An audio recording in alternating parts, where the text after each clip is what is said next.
Good morning छात्रों, प्रज्ञा वालंदर विद्यालय की ऑनलाइन यूट्यूब क्लासेस में आप सभी का स्वागत है।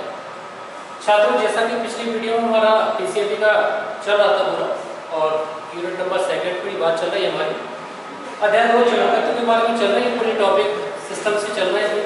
तो इसमें कुछ महत्वपूर्ण पॉइंट्स और रह गए थे, उन पर चर्चा करनी आज हमें। तो देखिए जरा बोर्ड पर सभी, पिछली वीडियो सभी ने कंप्लीट कर ली होगी, याद कर चुके होंगे। देखिए जरा इसमें आज हमें क्लियर करना है सबसे पहले प्रतिचुंबकीय पदार्थ, अनुचुंबकीय पदार्थ और लौह चुंबकीय पदार्थ। सबसे पहले देखिए प्रतिचुंबकीय पदार्थ। प्रतिचुंबकीय पदार्थ ध्यान देना जरा, 3 प्रकार के पदार्थ, प्रति, अणु और लौह। प्रति, अणु और लौह। प्रति चुंबकीय पदार्थ, अणु चुंबकीय पदार्थ और लौह चुंबकीय पदार्थ। सबसे पहला प्रतिचुंबकीय पदार्थ, वे सभी पदार्थ जो किसी चुंबकीय क्षेत्र में रखे जाने पर, देखें वे सभी पदार्थ जिन्हें किसी चुंबकीय क्षेत्र में रखे जाने पर, जिन्हें किसी चुंबकीय क्षेत्र में क्या कर रहे हैं, रखे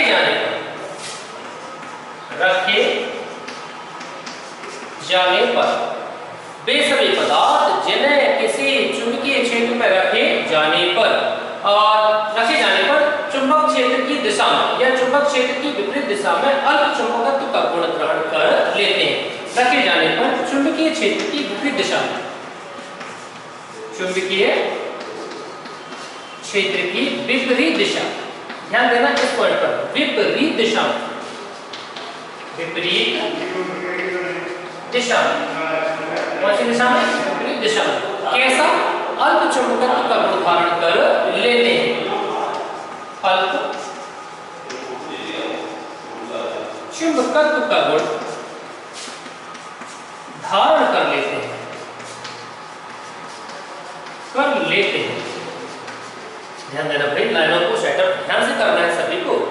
प्रतिचुंबकीय पदार्थ, प्रतिचुंबकीय सिखाएंगे, फिर अनुचुंबकीय सिखाएंगे और लौह चुंबकीय, 3 पर चर्चा भी होगी।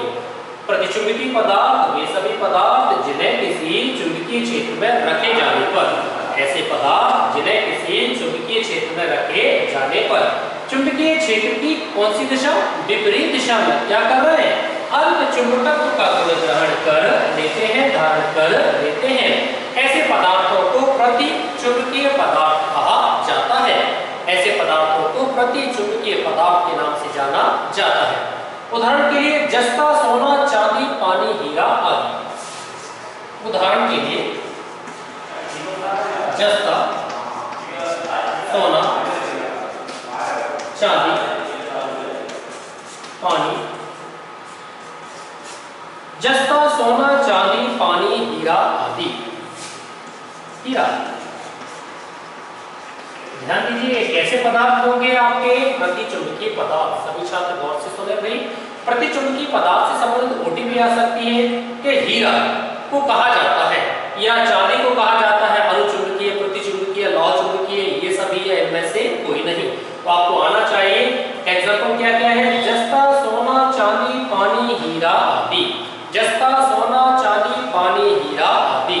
दोबारा सुनो, जस्ता, सोना, चांदी, पानी, हीरा आदि विशेष प्रकार के प्रतिचुंबकीय पदार्थों के अच्छे एग्जाम्पल माने जाते हैं। एक बार और प्रतिचुंबकीय पदार्थ कैसे पदार्थ है बेटा, प्रतिचुंबकीय पदार्थ वे सभी पदार्थ जिन्हें किसी चुंबकीय क्षेत्र में रखे जाने पर, वे सभी पदार्थ जिन्हें किसी चुंबकीय क्षेत्र में रखे जाने पर चुंबकीय क्षेत्र की विपरीत दिशा, कौन सी दिशा, विपरीत दिशा में अल्प चुंबकत्व का गुण धारण कर लेते हैं।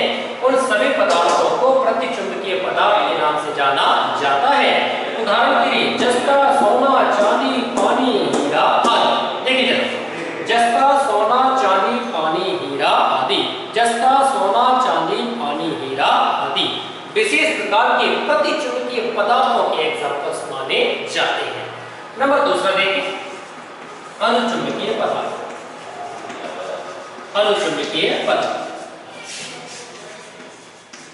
अब नाम चेंज हो गया भाई, क्या आ गया, अनुचुंबकीय पदार्थ। कैसे? अनुचुंबकीय पदार्थ वे सभी पदार्थ जो चुंबकीय क्षेत्र में रखे जाने पर क्षेत्र की दिशा में क्षीण चुंबकत्व का गुण धारण कर लेते हैं।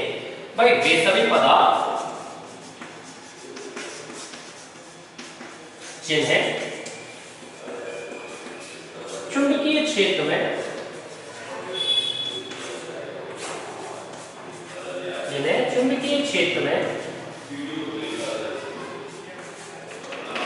रखने पर वे सभी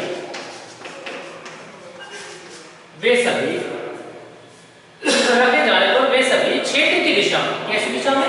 क्षेत्र की दिशा में, क्षेत्र की दिशा में सामान्यतः क्षीण चुंबकत्व का गुण ग्रहण कर देते हैं। क्षीण चुंबकत्व का गुण ग्रहण कर देते हैं।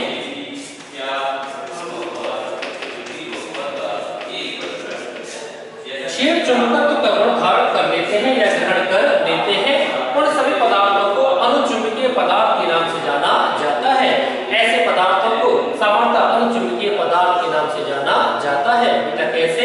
अनुचुंबकीय पदार्थ कहा जाता है। उदाहरण के लिए oxygen, sodium, manganese, aluminium, platinum आदि। ऑक्सीजन, सोडियम, मैग्नीज, एल्यूमिनियम तथा प्लेटिनम आदि। एल्यूमिनियम तथा प्लेटिनम आदि।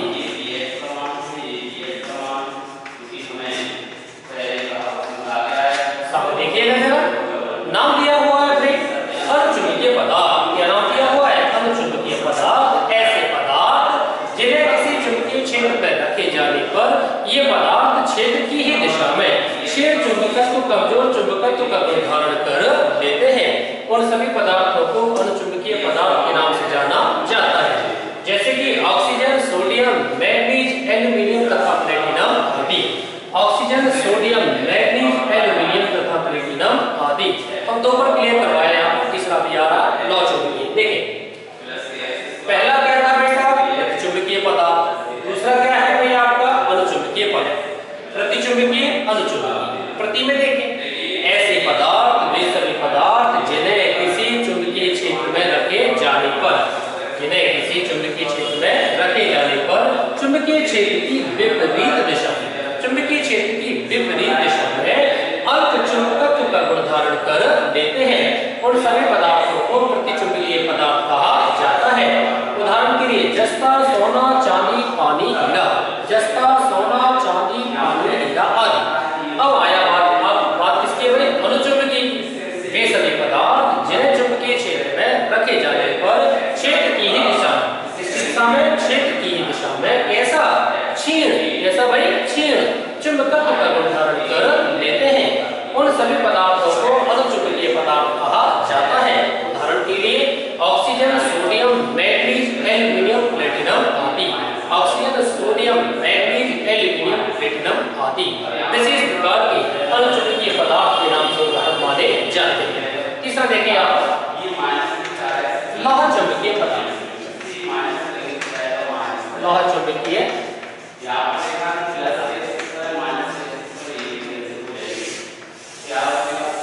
कैसे पदार्थ है भाई? लौह चुंबकीय पदार्थ। लौह चुंबकीय पदार्थ वे सभी पदार्थ जो किसी चुंबकीय क्षेत्र में रखे जाने पर क्षेत्र की ही दिशा में, इसकी दिशा में, क्षेत्र की ही दिशा में प्रबल शक्तिशाली चुंबकत्व का गुण धारण कर लेते हैं। और सभी पदार्थों को लौह चुंबकीय पदार्थ के नाम से जाना जाता है। वे सभी पदार्थ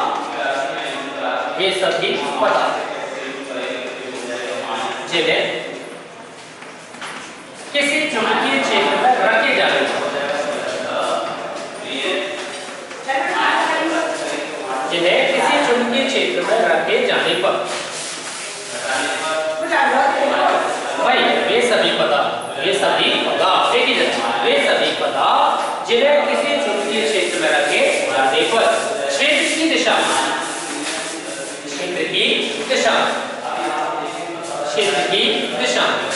कैसा धारण कर रहे हैं? शक्तिशाली। देखिए भाई शक्तिशाली, बिल्कुल पावरफुल चुंबक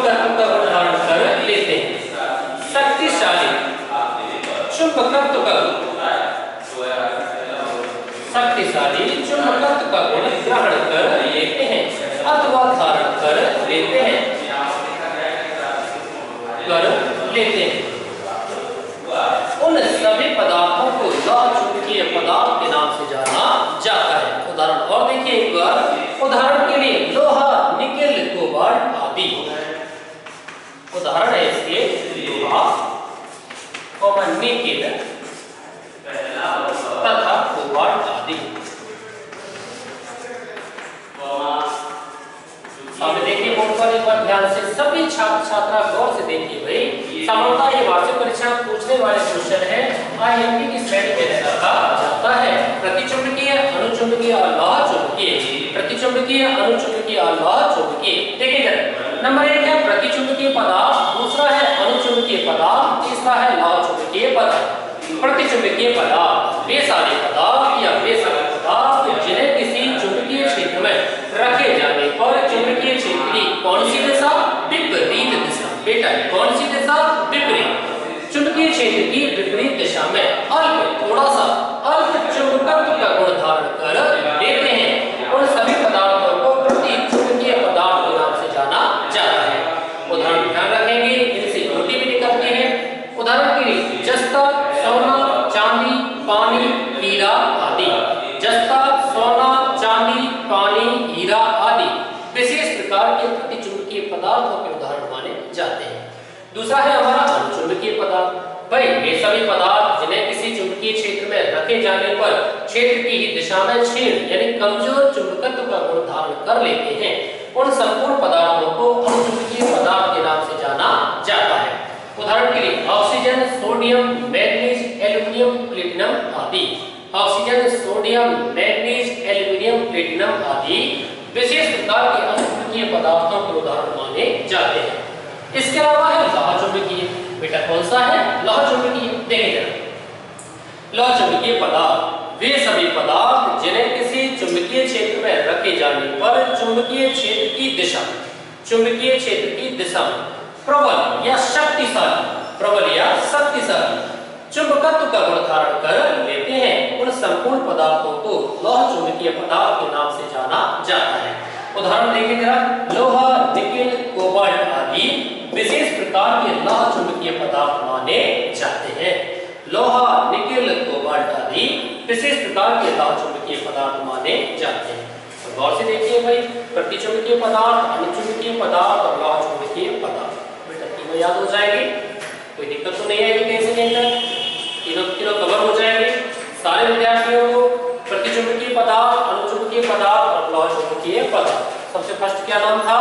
प्रतिचुंबकीय पदार्थ, दूसरा नाम क्या है? अनुचुंबकीय पदार्थ और तीसरा क्या दिया हुआ है? लौह चुंबकीय पदार्थ। ठीक, इसके बाद नेक्स्ट है आपका टॉपिक में किसी भी क्षेत्र में चुंबकीय ज्ञान की भूमिका। ये साफ कर देता हूं इसे।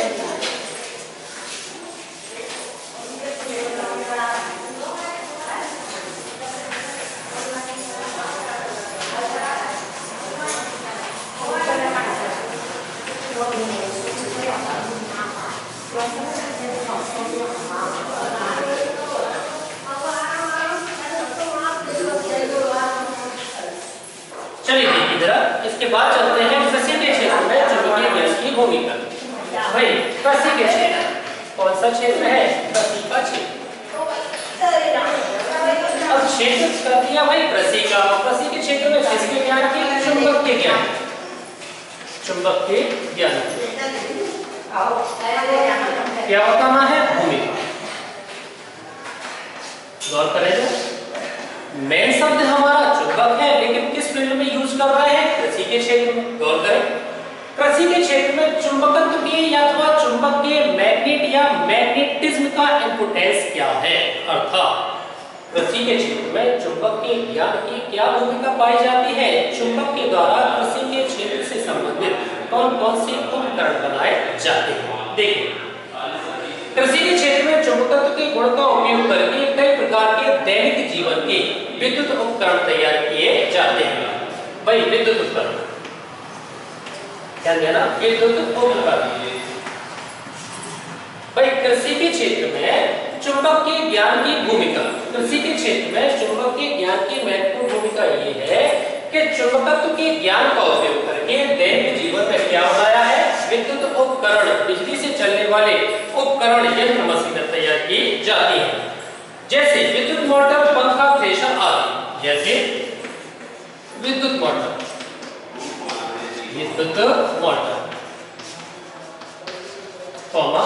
पंखा तथा थ्रेशर आदि, तथा थ्रेशर आदि। भाई जैसे विद्युत मोटर, पंखा तथा थ्रेशर आदि, ये सभी यंत्र चुंबकीय क्षेत्र के सिद्धांत पर आधारित माने जाते हैं। सामान्यतः आगे जिससे कृषि कार्यों को करने में आसानी और सुविधा हो जाती है, अतः दैनिक जीवन में कृषि कार्यों को पूरा करने के लिए चुंबकत्व के ज्ञान की विशेष भूमिका पाई जाती है। देखिएगा, कृषि के क्षेत्र में चुंबकीय ज्ञान की भूमिका या चुंबकत्व की क्या महत्वता है? भाई आपका जवाब होगा, कृषि के क्षेत्र में चुंबकत्व के ज्ञान की विशेष भूमिका निम्नानुसार होती है। सामान्यतः इसके ज्ञान का उपयोग करके दैनिक जीवन यापन करने के लिए कई प्रकार के आवश्यक विद्युत उपकरण बनाए जाते हैं। जैसे कि क्या क्या बनाया? विद्युत मोटर तैयार हुई, क्या बनाया? पंखा तैयार हुआ, और भाई कृषि में यूजेबल थ्रेशर तैयार की जाती है। तो विद्युत मोटर का निर्माण, पंखे का निर्माण और थ्रेशर का निर्माण आदि इन सभी उपकरणों को तैयार करने के लिए चुंबकत्व की विशेष भूमिका पाई जाती है। इन सभी यंत्रों का उपयोग कृषि के क्षेत्रों में आसानी और सुविधापूर्वक किया जा सकता है। ऐसा करने से किसान भाइयों का जीवन सुविधाजनक हो जाता है। अतः हम कह सकते हैं कि दैनिक जीवन में कृषि के क्षेत्र को सुलभ, आसान, सरल बनाने के लिए, ध्यान देना, सुलभ, आसान और सरल बनाने के लिए चुंबकीय ज्ञान की विशेष भूमिका पाई जाती है। सामान्यतः इनके द्वारा अनेक प्रकार के यंत्रों का निर्माण करके किसान के जीवन को बिल्कुल सुलभ कर दिया जाता है।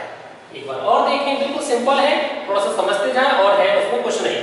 भाई कृषि का क्षेत्र या कृषि के क्षेत्र में किसके ज्ञान की? चुंबकीय ज्ञान की भूमिका क्या पाई जाती है? गौर करें भाई, दैनिक जीवन में चुंबकीय ज्ञान की विशेष भूमिका अलग अलग क्षेत्रों में पाई जाती है, लेकिन विशेष कृषि क्षेत्रों में उपयोग किया जाता है। इसका उपयोग करके दैनिक जीवन के उपयोगी विद्युत उपकरण तैयार किए जाते हैं। उदाहरण के लिए विद्युत मोटर का निर्माण करना, पंखे का निर्माण तथा थ्रेशर आदि बनाई जाती है। इन सभी यंत्रों का उपयोग दैनिक जीवन में कृषि कार्यों को पूरा करने में किया जाता है। अतः कृषि के क्षेत्र में चुंबकीय ज्ञान की विशेष भूमिका पाई जाती है। छात्रों यहाँ तक समझ में आया सभी को? बहुत बढ़िया, बढ़िया स्टडी करते रहे सभी लोग। आप हमारी शुभकामना यही है आप सभी से। आज के लिए वीडियो इतना ही रखते हैं, यहाँ से आगे नेक्स्ट वीडियो आपके